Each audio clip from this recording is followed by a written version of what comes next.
Ladies and gentlemen, this is a very special edition of Abyss of Zenk. I'm your host, future Hall of Famer Scotty B. We're going to bring in Cool Andrew, who looks like he's in a weird porno movie in the background. It's very dark and dingy. What's going on with the darkness in your house? Okay, hold on. It's, if I feel like something weird's going to happen in a second. It's because the blind's closed for some reason. I don't know what's going on with this guy. All right. When I can hear you talking, but I don't have my headphones on, so I don't know what the fuck you're saying. Well, it doesn't matter what I'm saying. Anyway, so first thing, we're going to make a couple announcements before we get into the show. No more videos because we keep getting blocked. So we're going to try to talk about it. Nobody, you guys don't watch it anyway. You've already turned it off, so it really doesn't matter. We're up to 71 subscribers. So we're getting close to YouTube Premium, which is actually going up by $1, by the way, next month, which sucks. I got that email, but it is what it is. And the 100 subscriber, randomly, we're gonna pick them out of a hat, and they'll get their 3 months free. By the time they get it, it'll be up to $95 a month. And we had a passing today of Mr. Terry Funk, which was a very shocking. It wasn't shocking. Terry was very sick for a long time, but still a blow because I wasn't like, we're gonna talk about him. Andrew, you kind of came up with the format. Like, did you want to bring up how you first seen Terry Funk? Yeah, like many rock and wrestling fans from that generation, my first exposure to Terry Funk was as terrible Terry Funk in the World Wrestling Federation. When he beat the shit out of Mel Phillips, I loved it. Beat up Mel Phillips. Oh yeah, and the Junkyard Dog feud and the Hogan match on Saturday night's main event, and that was my initial exposure to Terry Funk. And then, of course, his NWA run in '89, and really what made me a huge fan of Terry was the tapes. Once I started getting tapes in the mail. Well, actually, I had already seen the Empty Arena match with Lawler, which I loved, but just being able to fill in the gaps, like the times when I didn't see him, his All Japan tag work with Dory, pretty much everything he did in ECW. Terry Funk was an absolute legend. Yeah, see, for me, my first exposure to WWE for sure. I remember seeing the Hogan match on tape, but someone had taped it for me, so I'd seen it kind of around the time that it happened. It would have been a few weeks later. I'd seen it. And I didn't like. I wasn't a fan. I didn't like the floppy bumping. I wasn't a fan of that. Now I'm gonna give Terry his credit here in a minute. I'm just saying right now. Mm-hmm. When I first seen him, I wasn't the biggest fan. I thought he was kind of goofy the way he bumped. But I always liked his promos. I'm trying to think what else with him. Then like NWA, like I watched that. It's funny because my first NWA exposure was seeing Funk. I think it was him and the Muda against maybe Sting and Flair. Mm-hmm. And liking him better there than WWE. I found he was better in NWA than it was in WWE. Did you ever hear when he left WWE? He just kind of just left. He was just fucking, I'm out of here. His horse was sick. Well, no, that was the excuse he made. Oh, right. He just left. He just left. I'm fucking done. I'm out of here. Like, see you later. And I'll tell you with Funk. Go ahead. I was going to say, it's funny. I remember when I used to listen to Roddy Piper's podcast when he was still with us. And he was talking about how, I can't remember what he was mentioning, but his guest mentions Terry Funk, and he says, "Oh well, I bow at Terry's feet. He has seniority over me." And I appreciated that. Like Piper realized that Funk came before him, and Piper was huge on seniority. I remember in Legends House, he got really pissed off when Howard Finkel had a seat, and he thought, "You're a re-announcer. What are you doing over here?" Yeah, he needed a seat. Finkel definitely needed a seat. So I'm trying to think where else we were going with this. So he leaves WWF, goes to NWA. His feud with Flair was legendary. Like that bag over the head. Like that's some dark, crazy shit in '89, man. Flair's 89. I mean, you think about it. He's got the Steamboat series, then he goes from Steamboat to Funk. I don't know if there's ever been a wrestler that went from one series of amazing matches to another series of amazing matches. I think this stuff was better with Funk than it was with Steamboat, honestly. Yeah, I could see a case. I think if I had to rank them all, like just quickly, I would say Clash 6, Bash 89, Clash 9, Chi-Town Rumble, Russell War, and then Havoc tag match. So we watched the Mrs. Zenk. We watched Canyon Connection against Dory and Terry. And what looked like to be somebody's living room. That was one of the smallest arenas I've ever seen in my life. And it was all Japan. It was all Japan, what, in 86? So they weren't dying by any stretch of the imagination, but it was just a very small venue. I believe that was part of the Real World Tag League tour. And so, they can't all be Budokan every night. So you're going to go to but it was small. Arenas. It was small. I like how Terry was trying to get him to shake his hand. Like at first, it's funny. Like they start out like handshake, that's cool. Terry starts working the heelers, like tries to get Zenk to show. No, it was Martel because I felt like Zenk wasn't even in the match. Zenk was barely in there, and what I found was you found you froze. Look at everybody's. Oh, he's back. Keep going. Well, what I was going to say was that it seemed like Terry and Dory treated Martel differently than they treated Zenk. Like when they backed Martel up into the ropes, it was a clean break. When it was Zenk being backed into the ropes, series of chops, Just, well, yeah, he's a young guy. Kind of give him pay his dues a little bit. What was it? So then midway through the match, we got a fucking commercial. I know. We got the intro to the show, and I'm like, what the fuck am I watching? Like Baba's on there? I thought we may not even get a finish to the match. I thought, what a waste. Yeah, no, I'm trying to. What was the finish of the match again? Terry with a roll up on Zenk. Okay. I watched it. Yeah, it was a good match. I mean, it was kind of like one-sided mostly, I found. But Terry was good. Terry worked good. Like I was trying with the handshake thing. As he got more healers, and he kept doing the handshake thing and trying to get him to shake his hand. It didn't hit him afterwards. He just shook his hand, which was weird. I mean, but I'll tell you, man, one of my favorite matches of all time with Funk was him and Dory, obviously, against Snuka and Brody. Yeah, great match. Like when Hanson comes down with them, which is huge, and when Baba comes in that ring, man, and I swear to God, like Baba's not the most athletic person in the world, but he was pounding the fucking shit out of Hanson, and it was pure chaos. Another good one, the one where they what was it, Funk's 9th retirement in Japan. Against Gordy and Hanson. There was a forever speech he made. Yeah, that was after Gordy and Hanson. And he was really good in AEW. Like he was good in FNA in '98. He wasn't horrible, man. He had some good matches. Like I mean, him and Cactus against the New Age Outlaws was fun. It was gimmicky, but it was fun. Coming out of the cast out of the box with. Go ahead.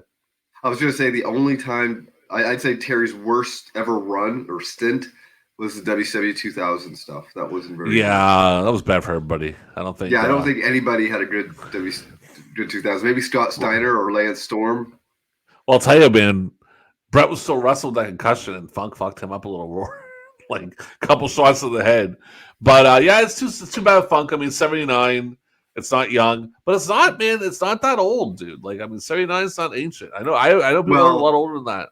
In wrestler years, that's about 180. Yeah, that's true. Because I'll tell you something. I know a friend of mine, I think I told you before, was a doctor, and he said to me in comments once about people. He said people between 60 and 70 or 70 and 79 are fine, usually.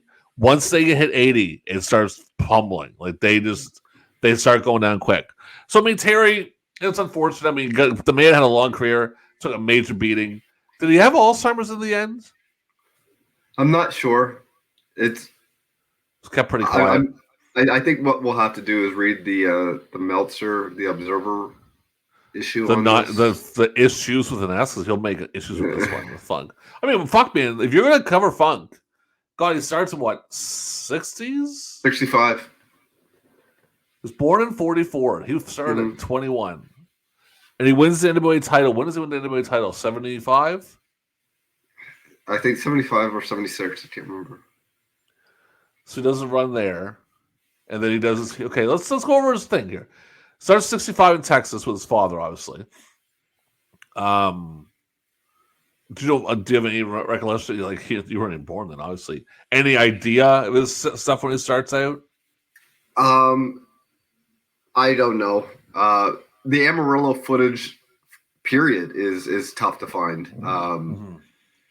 like that's the beauty of the All Japan and New Japan Classics that they would have. Like just being able to see like older footage in pristine condition and getting to see these wrestlers who mostly you were seeing when they were well past their prime, just seeing them locking horns in the 70s and stuff. And well, I love Funk against Jumbo. I think that's a great match from 76. So he comes in 65. He comes in as a babyface. I'm pretty sure I heard that. Runs with his old man. His old man dies in 73. Mm-hmm. So Dory wins the title in 69. Yeah. He has it for a few years. Terry gets it. Now, did Terry get it by a fluke? Was there something happened there? I thought something happened with Terry where someone didn't wrestle someone. Who did Terry beat for the title? Briscoe. He beat Jack Briscoe. He beat Jack Briscoe, yeah. I could have sworn. Oh, no. When he lost the title. He lost the race in Toronto. And that was when there was an issue. Something going on when he lost the title, there was an issue. Well, I think what happened, I think you're getting your Funk brothers confused because Dory was supposed to lose to Briscoe, according to mythology, and he gets injured on the farm, so he can't drop it to Briscoe. He winds up dropping it to Race. Briscoe beats Race, and then Funk beats Briscoe, and then Race beats Funk. And then Funk goes on. So Funk's still like when he's champion, he's kind of clean cut champion. He's a heel, but he's not the crazy Terry Funk yet. No, kind of what they would do when Dory was the champion. Terry would usually come into the territory a couple of weeks beforehand, cause shit, and then Big Brother Dory would then come in and defend the title against whoever it was Terry was having issues with. So then he leaves there. He goes all over the place, but his next big stop's in Memphis. He goes to Memphis, feuds with Lawler, has the arena match, does the spike in the eye. You took him eye, you son of a bitch. Da, da, da, da, which is again, I don't like Lawler, but a pretty crazy angle. And then he does like indies everywhere, but I mean most before he goes to WWE in '85, he's mostly in Japan because him and Dory are booking. They're booking the foreigners in Japan. Mm-hmm.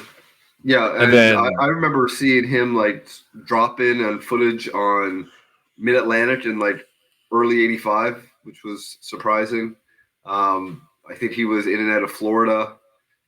He was like Brody and the Samoans, those '80s indie guys. Yeah. Until he signed, of course, with Titan. So he goes to WWF in '85, beats the hell out of Mel Phillips. This was great. Oh, he was good, man. I mean, Funk was good in WWF. I mean, I remember Russell Glass spits some tobacco juice in the camera. And he would be willing to put guys over, too. That's the thing about Funk. He put Mundo Spot over, which was pretty big. Leaves there, does NWA 89. Fuck, I mean, 90 to like 96, man. There's not a whole, he's around, but he's just indie guy at that point. Not an indie guy. He's a top indie guy. Yeah, I would say that would mostly be his ECW years. Yeah, he's in Tri-State before ECW. Yeah. Then goes to ECW, does the whole thing, like really revives his career. Goes to WWF in '97. Does Shotgun, man. That when they had Shotgun in the bars, which is interesting. You ever see the Steve Austin thing? Yeah, that was fantastic. You could tell Austin was just like tickled pink to be working with one of his heroes. And then him and God, who did he insult that time? He was doing maybe it was the Austin when he insulted him, but he insulted someone else once in commentary. Real crazy on commentary. Kind of comes back and forth. Does the angle with Cactus, where the New Age Outlaws put them in a dumpster, throw them off the side, which I mean now is nothing, but back then was a big deal. That match that they had on Raw a couple weeks after Mania 14 was one of the better Raw matches ever, I'd say. With Cactus and Terry? Yeah, when he wrestled as Mick Foley. And then he turned heel, went to Dude Love. Yeah. Yeah, well, yeah, I mean, and then he leaves, goes to WCW, and that's just a shit show, and that's that. He's just wrestling indies. I mean, you say he wrestled his last match? I'm going to find what his last match was. I got to find find that out. And honestly, Terry is like a real-life Kevin Bacon. Like, you can do 6 degrees of Kevin Bacon with movies. You can easily do that with Terry Funk. If you name a wrestler, you can connect them back to Terry Funk in 6 wrestlers or less. Terry Funk's last match was against Lawler. It was against. Well, it's weird how they read it. Hold on a second. Oh no, sorry, my bad. He wrestled his last match, team with Rock Will Express against Lawler, Brian Christopher, and Doug Gilbert, September 23rd, 2017. So he did a 6-man. Yeah, did a 6-man tag. Let's take a look at some of his awards that he won over the years. Let's just find it here. Like, imagine if for the next generation on Abyss to Zenk, like for the next season after we finish Hillbilly, we dare to tackle Terry Funk. We would never finish it. We would be dead. Yeah. Let's see here. I'm just going to go through. Cauliflower Alley Club won the Iron Mike Missouri Award 2005. He's in the International Professional Wrestling Hall of Fame, Hardcore Hall of Fame. ECW champion twice, ECW 2 champion once, Gigolo champion one time. Did you ever read his book? No. An amazing, insane clown posse story. I'll try to find it. You read stuff and I'll. PWI Feud of the Year, Ric Flair, 1989. Inspirational Wrestler of the Year, 1997. Stanley Weston Award, 2021. Wrestler of the Year, 1976. Ranked number 22 at 500 wrestlers. So he was ranked 22 in 91, PWI 500. And that's high in 91. Like, he was in USWA at that time, I believe. Yeah, PWI ranked him number 22 at 500 singles wrestlers in the PWI 500 1991. And the PWI, the years of 2003, I don't see what they ranked him as. PWI ranked at number 9 of the top 100 tag teams of the PWI years with Dory. Mm-hmm. Professional Wrestling Hall of Fame and Museum, class of 2004. St. Louis Wrestling Hall of Fame, class of 2010. Stampede Wrestling Hall of Fame, class of 95. Lifetime Achievement over Tokyo Sports in 83, one of the times he retired. Mm-hmm. Got Match of the Year with him and Dory against Giant Bob and Saruda. Popularity Award, 1979. Wrestling Observer. He got Best Brawler in 89, Best Heel in 89, Best on Interviews in 89, Hardest Worker in 89, Feud of the Year in 89 with Flair, and Wrestling Observer Award. Some of the movies he was in. So people know he was in Paradise Alley. Paradise Alley, yeah. Over the Top, Time Stalkers, which has Roadhouse. Mom, Can I Keep Her? That's fucking weird. Beyond the Man, when I talk about that, he's in Friday Night Lights. That's surprising. I'm a big fan of that movie. I should take a look at that. I don't remember him being in that. Well, it's funny because he did the fight choreography for Rocky V when Stallone fought Tommy Gunn in the alleyway. And if you watch it on 4K, and you'll see in the stunts, it's not Tommy Gunn or Tommy Morrison, but it's Dick Slater. Oh, really? As Tommy, and apparently you can see it quite well when it's in 4K. But I did find that ICP story. Okay, well, let me say one more thing before we get to that ICP story real quick. I was going to ask behind the map because I said in my Facebook post, as I wrote it, Terry, like, rest in peace, Funker, he was scared to hell me as a kid. But when you see Beyond the Mat, it's like, just a good guy. Like, he was a good guy, family man, wasn't a mean. Well, it was kind of crazy, but he was just a good guy. You could tell he loved his family. He wasn't like when his wife died, that really fucked him up. Like, that really messed him up bad. Not insulting him for that. I'm just saying that really took him. I think that's what kind of took him down that spiral of getting sick and stuff. So I'll just after he sold the Double Cross Ranch, he had a funny quote. He said, "It's crazy. I'm super rich now, but I'm homeless." Well, maybe almost for long. All right, what's the story? So he describes the Insane Clown Posse for people who don't know, and he says they're also completely insane and a couple of wrestling fans. They put out a videotape where they commentate on old matches. One of the matches had me versus Abdul the Butcher, and they kept knocking us and laughing at us. Look at these two big goofs acting like they're wrestling. Ha ha ha. After I heard about that, every time someone told me they were going to see the Insane Clown Posse, I said, tell them if I see them, I'm going to go ahead and kick their asses. Goofy bastards knocking me on a tape and using it without consent. Of course, I wouldn't have known the Insane Posse from Adam and Eve if I'd seen them on the street. I sure wasn't listening to their damn music. Finally, I got a call at the ranch from Sabu. Terry, I've got the Insane Clown Posse here. They want to come and see you, but they don't know if you're mad at them or not. Well, I said, bring the sons of bitches out here. They had just finished a show in Corpus Christi, and their next one was in Houston.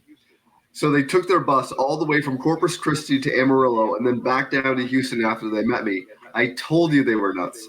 And so the Insane Clown Posse came into the house, and Vicky had some chili cooked up.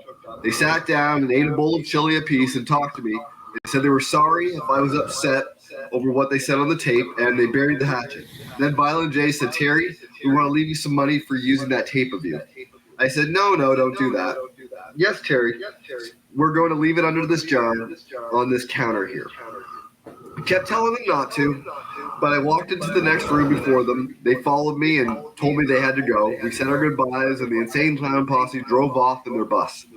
And I walked back into the other room to get the money I knew they'd left. I have to tell you, I was excited. I was thinking, oh boy, I bet they left me $20 or maybe even 40, which would have just tickled me pink.